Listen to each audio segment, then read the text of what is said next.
Hey guys, this is Blue Knight here again with another commentary. This one again for Rise of the Witch King 2.02. This is for GameReplays.org. And we have here a 1 versus 1 on the map Fords of Isen II. Here we have Malhur playing as elves, and in the bottom right corner we have Dreadreaper playing as dwarves. So this should definitely be an interesting game. They're two very good players. I'm sure there's going to be a lot of fighting going on, and I can't wait to see it. So let's just take a look at what they're doing right now. So yeah, we can definitely see the Dwarven player just building his starting mine shafts, nothing unusual, and here comes the Hall of Warriors. As for the Elven player, okay, we've got the two Malorn trees up, and now this is a green pasture. That's interesting. So the Elven player is actually going for a Rivendell Lancer start, which is very interesting because, of course, Lancers are cavalry. They're a lot faster than the Dwarven infantry. So we'll have to see here what the Dwarven player is actually going to do to counter this. The Dwarven player can't actually scout to see that Lancers are coming, so he's going to be taken by surprise. Now, it looks like the Dwarven player is actually going for Phalanxes as his first unit, which is useful because obviously the Lancers can't actually trample them because they're pikemen. So he can actually do quite a bit of damage with the Phalanxes without the Elven player being able to counter, at least initially. But of course, the Elven player can move around the map very quickly and also do a lot of damage. So we'll have to see how this goes. Because the Dwarven player has access to mine shafts, he can actually put his men inside the mine shaft. And one trick could be to actually put the Phalanxes inside and maybe delete the mine shaft as soon as the Lancers arrive so that the Lancers get taken by surprise and get killed, basically. And it looks here that like we already have Phalanxes inside and they're coming out over here. And the Dwarven Builder is up here. He's probably going to be expanding his mine shaft network over here. He'll probably want to have a forward mine shaft so that he can keep the pressure up on the Elven base. And we have the Lancers. They're out. They're coming. They're going right through the middle. And we have the Phalanxes look like they're going to take out the Warglair over here. And the Lancers are just going right in for the kill on aggressive stance, as you can see. Which means they're quite vulnerable if they get attacked, but they can also destroy anything they attack a lot more quickly.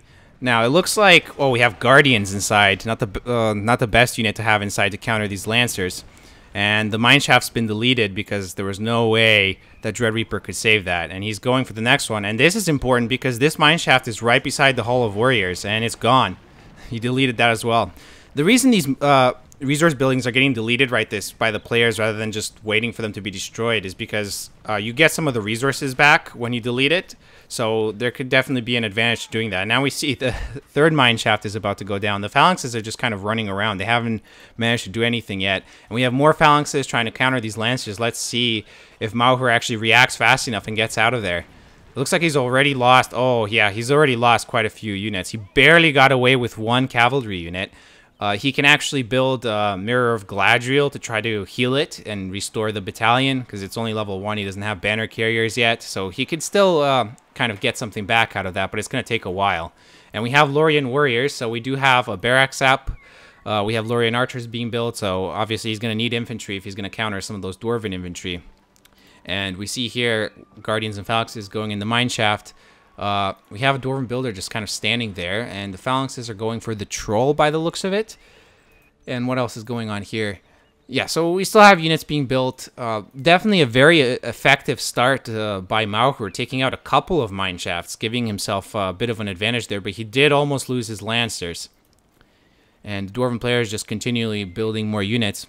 We have the Phalanxes going after this Warglair. This Warglair is already gone, and this Troll lair is being destroyed, so just quickly creeping and taking out these layers to get some free power points. Now let's just take a look at each individual player. So Malhur right now, of course, he has Rallying Call, pretty normal for the first power to get, and one extra power point, slowly building those up. And what's going on over here? It looks like he's got Lorien Warrior and Lorien Archers, but there's quite a few Dwarven units here. He's going to have to retreat. Now let's see what Dreadreaper has. Again, Rallying Call, pretty standard. And he's 2 power points, so there's going to slowly build up those power points. They will need those upper level powers. They make a huge difference in the game. So let's just go back to all players view so we don't have all the fog of war. Okay, so it looks like a Malorn tree was attempted to be built here, but the Elven player thought better of it because the Dwarven infantry are right here. Now the Lorien Archers are really powerful. In fact, Elves are just just have really good archers in general. And he's got quite a few of them now, but his he's got no more swordsmen to actually protect them. But he still has a numerical advantage, so Dwarves has no choice but to try to run away. And we have a forward mineshaft all the way up here. Now he can send more units, and he's got a couple more in there, and looks like they're all coming out now. Those archers might be in trouble, and he's got Rallying Call active. They're a lot stronger now. He might want to retreat, and they're in aggressive stance too, which means they'll die really fast, although they can also do a lot of damage. He's going to need more infantry. What's he building? He's building Mythlon sentries, so those can counter any battle wagons that show up. Now let's just see here. Okay, we have 2 Hall of Warriors now.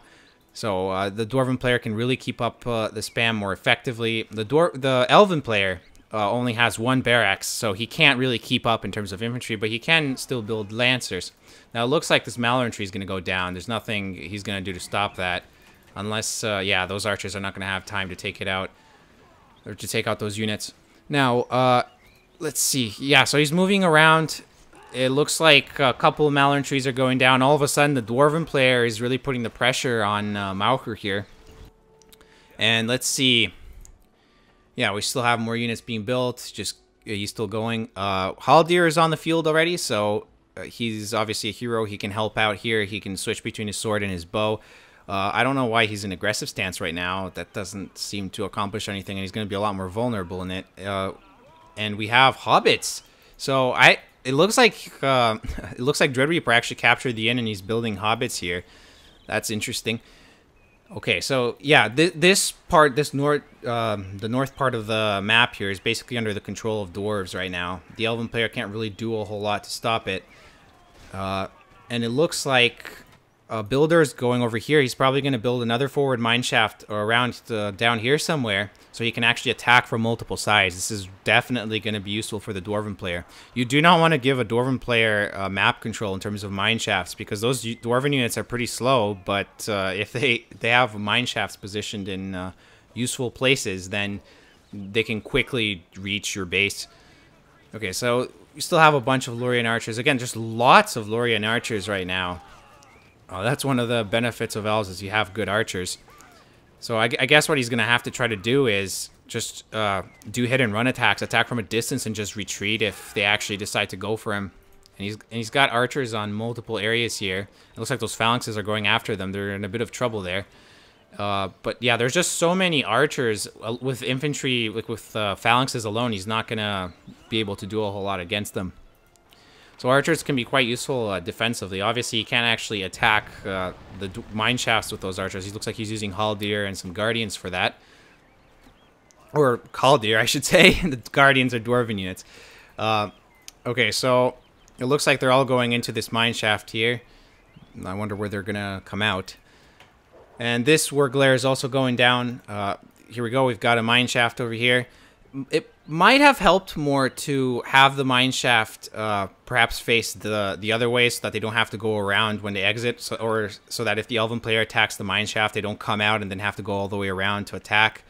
But you know, there's different ways of looking at it. It looks like yeah, Dread Reaper is going for every layer on this map. He's just taking everything out. This one's gone as well. It looks like they're collecting the money from it now. And we have lots of archers and some sentries and Haldir just heading east, probably after the inn. And maybe some mine shafts. And looks like there's more hobbits. They're not going to stand a chance against all these elves. And there's a bear just running on the map, just terrified. And there goes that mine shaft.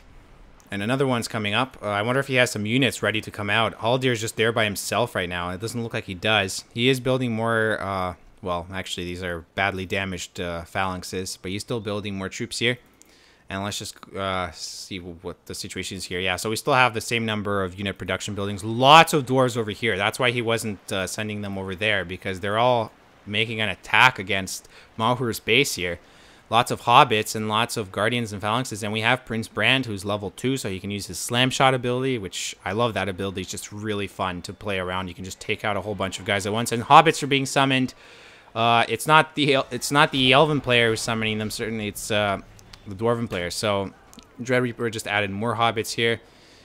And it looks like, unless I'm much mistaken, yes, the Enshrouding Mist was actually used, which is why you see this purple effect on the Dwarven units, because it reduces their armor and damage.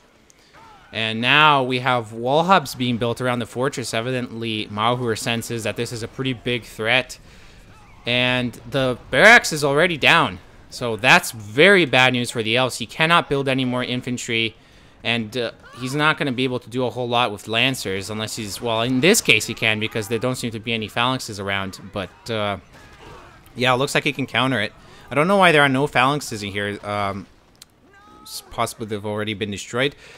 But, yeah, it looks like the Elven player managed to just kind of barely survive this. And Brand risks the slam shot, but of course he took a lot of damage because of that. And he's probably not going to get away. It's, well, the Lancers can certainly chase him down, but there's only a couple of them. But it looks like the heal ability was used. So that bought him some time. And if he takes out the... If he takes out the Lancers, he can probably just outrun the sentries. At least, hopefully. Okay, so... Yeah, this is not the best situation for Malhur right now, but he has already built another barracks. He's going to have to build more units quickly. And it looks here...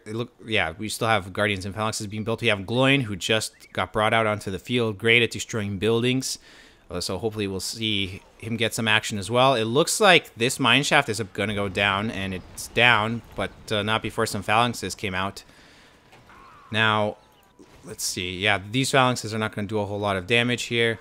And we have more hobbits being built here. So a lot of these forward mineschafts are gone. There is one over here, which is the closest to the Elven player base. Looks like a new one is being built over here as well. And it looks like, is that the Elven builder? Yes, it does look like the Elven builder. And he's in trouble here. The hobbits are right here. He's going to have to get him out of there. Oh, this isn't good. You don't want to lose a builder. He's pretty close to dying right now, and he's running towards the dwarven base. He's being forced into this direction. It'll be interesting to see if he can actually get out of here, although it doesn't seem particularly likely. I mean, look how close he is to the dwarven base and how far away he is from safety. And here, we have another fight going on. Another Malor infantry got brought down. We have lots of guardians, some phalanxes over here. I wonder if there are any more lancers. It doesn't... I don't really see any right now. I don't know if they're down here. Okay, we have another mine shaft that's down. A couple archers here. And yeah, the dwarves are still doing a lot of damage. Now they're moving towards the base again. But they're not going to do a whole lot here. Those archers are going to take them down. And of course the forces was attacking them as well, so they retreated. And there's Gloin, who's already level 2. And it looks like he's going to just go after this Malor tree here. And this builder is still alive. Somehow he managed to survive. He's just retreating, heading all the way back. I'm not exactly sure what happened to those hobbits that were attacking, but it looks like the builder is safe for now. And, okay, Gloin leveled up again, took out the Malorn tree, and now we have lots of elves coming after him. He's going to have to watch out here. The Dwarven player really doesn't have a very strong counter against these archers right now. As long as Malhur keeps building a sufficient number of archers, it's very hard for the dwarves to really keep up with it. I mean, the hobbits can certainly help, but it definitely helps to... I mean, it's hard to really counter them. Now I'm just wondering if he's going to go for... if he's going to build some other unit production building soon. But it looks like right now he's still managing to keep up the pressure on the Elven base. He's got quite a few guardians and phalanxes. And even though the Elven player has a lot of archers, he has to do hit and run attacks, basically, because he just doesn't have any or enough Mythlon sentries to really keep the dwarves back. And now he's going to have to move back, which hopefully he'll do. And these archers got stuck there. That's not good. And the hobbits are going after them as well. Yeah, so right now, Malhur's definitely on the defense, and it looks like Dread Reaper also summoned a tower. Let's just take a look at the powers again. We have summon eagles from the elves.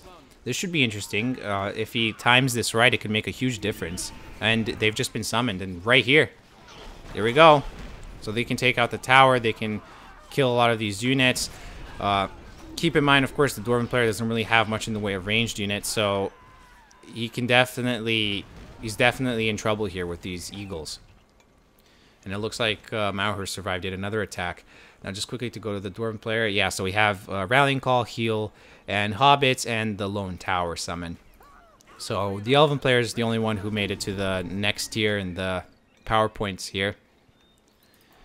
Okay, and then we have an eagle just kind of going around. They're probably looking for mine shafts right now to destroy. You can see this one's going to go down. He's going to want to take down as many of those as he can. As you can see here, it doesn't look like there are any mine shafts in kind of like the elven half of the map. If you think of the elven half of the map as just north of the river here, I don't think there are any. So the closest one's probably this one, and it's almost destroyed. And it looks like the eagle might just do a bit more damage in the meantime. Yeah, so he's going to have to build more mine shafts. We have one down here, but it's still kind of at a distance. So let's see. We have 2 barracks now, and we still have, yeah, 2 Hall of Warriors. So now the Elven player can actually keep up with unit spam, or the infantry spam, and he can still, of course, use Lancers. We haven't really seen any Lancers for a while. Of course, now the Dwarven player just has lots of phalanxes, so it could be quite tricky to micromanage Lancers now. He could take out a few resource buildings, certainly, but it's risky if he's not paying attention for 1 second and phalanxes just come out. And it looks like Hobbits are summoned on top of the Elves here. They're going to have to retreat. The sentries can't do anything. They're stuck. They're just going to have to fight to the death and lose. But the archers can at least get away, and hopefully the builder will as well, because the builder's just kind of standing there. Yeah, he's really vulnerable where he is right now. And the dwarves are moving in through the center. They're certainly pushing the middle. Haldir is in aggressive stance against them. He's going to get murdered if he doesn't move back. Okay, he did move back, and we have rallying call on the elves. And it looks like, I think that was that Gloin that used that ability. I forget what it's called. Slam, right? Because it has sort of like an area of effect attack, and he's doing lots of damage here. Yeah, the elves cannot keep up with this. And down here we have lots of archers. These are the summoned hobbits, I think. They're at less than half their timer now. And a statue's gone up here, so the elven player is going to try to hold this area and provide some buffs to his units. And it looks like he has 10 power points again. I wonder if he's getting a new... Oh, looks like Haldir's almost dead. Can he get out of there? It looks like he can, because nobody can actually keep up with him. He's pretty fast, and the dwarven units are slow. And did something new get... Oh, I think, was it heal? Yeah, it was probably heal. And it looked like, was that Brand Slam shot against the Eagle? Looked like it. And yeah, so both players building up power points, but so far, both of them have been surviving pretty well. Certainly Mauhur has been on the defense a lot recently, so it'll be interesting to see if he can come back from this. If the Dwarven player can get his mine shafts back up, it's definitely going to be bad news. And we have Mirkwood archers. Well, this is definitely going to make a huge difference. Mirkwood archers are extremely powerful archers, and they can just shred those dwarven units. As long as they're not, as long as they're protected well, they can really be almost unstoppable, really. Now let's just see. Are we still dealing with? Oh, okay, we finally have an archery range. And we have axe throwers, so now finally the Dwarven player can respond with ranged units of his own. And it looks like the Elven player is making kind of an attack. Well, these are just archers. They can't really attack the buildings, but they can certainly attack any units that they find. And this eagle is here. So I see. So I was wondering, why is there still an eagle on the map? The Elven player actually upgraded his fortress, and he got the eagle upgrade for it that lets him actually summon a giant eagle, a permanent one. So he can definitely use this to great effect. Again, the Dwarven player doesn't have much in the way of ranged units, although that's about to change. And it looks like those axe throwers just got caught in the worst possible place. They just got destroyed by that eagle splash damage. The Dwarven player is definitely going to want to have enough archers around to actually do something about this, but it's going to be tricky. And of course, Mauhur can just summon more or another eagle if he loses this one, assuming he has the resources. Let's just take a look at how many resources they have. So Mauhur's elves has about 2,500 while he's spending it. He's got another 15 power points, so that's pretty good. He might just get another powerful power point power. And the Dwarven player, around 1,300 resources, 13 power points saved up, so that's kind of the situation right now. And yeah, this eagle's making a huge difference. It's so hard for the Dwarven player to counter, and it can just take out every mine shaft. It probably doesn't want to head towards right where the fortress is, but it can go pretty much anywhere else on the map and deal with very little resistance. And here we have Again, we have a lone tower summoned by Dreadreaper, and these archers are just attacking Gloin, but they're going to have to retreat by the looks of it. Of course, there are more battles going on. Haldir here with the Mythlon sentries. They might be able to take this out. Yeah, they will, which is good because that's going to slow down the Dwarven player's ability to use the mineshaft network. So all of a sudden, the Dwarven player is definitely on the defense, and all these archers are just so difficult to stop. Gloin is just running. Well, he was running for it, and oh, here we go. So we have the barrage ability that has been purchased by Dreadreaper, and it definitely took out a bunch of these enemy units here. So now all of a sudden, the Elven player's offense is hasn't really succeeded, but it did do quite a bit of damage to Dreadreaper's base. So again, like, how many mineshafts does he have left? He has this one, which is level 3. I don't think this one ever got. I don't think he ever lost the mineshaft that was in this area. And now he's building more. But yeah, as you can see, all of a sudden, things are going very differently. So we can see here, Malloran trees are being built in this area. So hopefully, Marhur continues to expand and gain map control here. These phalanxes are just standing there, getting sniped by these Mirkwood archers and Haldir. Of course, the Mirkwood archers are also getting attacked by the tower, but they can easily tank that and get out of there. Yeah, so it looks like both players have lost a lot of units, and it looks like Dreadreaper just gave up after that one. Okay, so that's it for that game. It was a pretty brutal situation. I mean, there were so many archers to deal with, and he barely was getting axe throwers. It was just going to be very difficult. And of course, the eagle just almost completely unstoppable, destroying all the mine shafts. So yeah, it was very interesting because it looked for a while like Malhur was just in massive trouble, and then the game just kind of got turned around, especially by the eagle and the Mirkwood archers and so on. And yeah, the game just kind of turned around for Elves, and he did so much damage to Dreadreaper's base that it would have been very difficult to recover from that. I mean, he didn't have mine shafts all over the map, so he couldn't keep pressure on Malhur, and he was basically just pushed back to his base with only a couple mine shafts and almost no units. So right at that point, Malhur had a huge advantage, and you know, it's hard for me to say how Dreadreaper could have stopped this. So I guess at that point he just decided, yeah, this is game over. It was an interesting game. It wasn't too long, but we did get to see a few interesting powers. We did see that eagle summon as well as the actual eagle being built. And yeah, there were a couple of interesting things going on in that game. So I hope you enjoyed this game. I'll be doing more commentaries like this in the future. And make sure you go to gamereplays.org in the Rise of the Witch King section where you can find more commentaries. So I'll see you guys later.